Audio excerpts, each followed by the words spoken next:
నా దేహంలో ఈ రోజు వరకు I still have arthritis, very bad arthritis. Every part of my body, every tip, my knees worst. కానీ దేవుడి కృపను బట్టి, అందుకని చెప్తున్నాను, దేవుడి కృపను బట్టి ఈ రోజు వరకు నిటారుగా మోకరించి ప్రార్థన చేస్తా. I don't compromise.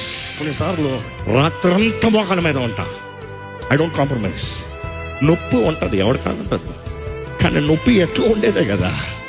కానీ మోకాల ప్రార్థన శక్తి వేరు. దేవుని ముందు మోకరిస్తే కార్యము జరుగుతుంది. దేవుడి తోటలో నువ్వు పని చేస్తానికి నీకు అర్హత ఉంటుంది. మోకాల ప్రార్థన నొప్పి నొప్పి నొప్పి నొప్పి నొప్పి అలవాటైపోతుంది దేహం. అట్లా ఉంటుంది నాకు. ఎవ్రీ పార్ట్ నొప్పి నొప్పికి ఆ నొప్ప. నా భార్య అప్పుడప్పుడు నొప్పి లేకపోతే ఏదోలాగా ఉంటుంది, నొప్పి ఉంటేనే కొంచెం ఫీల్ ఉంటుంది. ఎప్పుడన్నా నొప్పితో పనిచేశారా?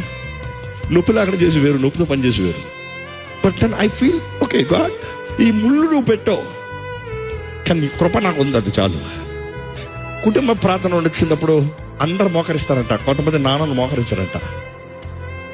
అడిగితే నేను ఇంటి యజమాని అంటారంట. ఇంటికి యజమానేమో కానీ దేవుని సింహాసనం ముందుకు వచ్చేటప్పటికి మోకరించాల్సిందే.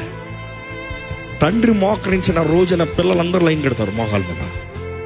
That's for sure. నేను అనేక సార్లు మాట చెప్తాను, దేవుని కృపను మరలా దేవునికి చెప్తా. నేను మోకరించిన సెకండ్ వాళ్ళు మోకరించు అని చెప్పాల్సిన అవసరం లేదు. నేను మోకాలు వేసిన పట్టి దిగిపోతారు అందరూ. ఈ రోజు ఎంతో మంది తండ్రులు మోకాలు లేదు, మోకాలు పరార్థం లేదు. తల్లులారా మీకుందా? మోకరిస్తున్నారా? మీ పిల్లలు మీరు మోకరించి ప్రార్థన చేయగలిగింది చూడగలుగుతున్నారా? ఈరోజు పిల్లలు మనం ఏం చేస్తామో వారు చూస్తున్నారో అదే చేస్తారంట. కొంతమంది పిల్లలు చూడండి, ప్రార్థన పర్వాళ్ళు తల్లు ఉంటే ఆ చిన్న కుమార్తె కూడా ముసుకేసుకుని అంటారంట. ఎందుకు? That is what she seeing. అదే చూసింది కాబట్టి. అదే ఫోన్లో అమ్మ పాప ఏం చేస్తుంది? ఓ బొమ్మ ఫోన్ పెట్టుకుంటుంది, అదే గోల చేస్తుంది.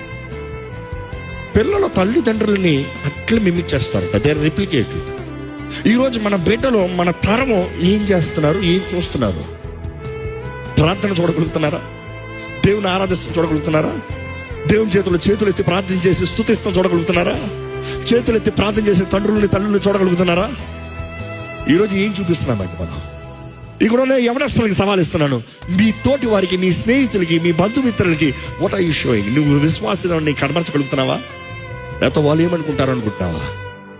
రాజు అయినా సరే రాజాది రాజు ముందు వచ్చేటప్పటికి ఏం చేయాలి? మోకరించి చేతులు ఎత్తి పెట్టాలి.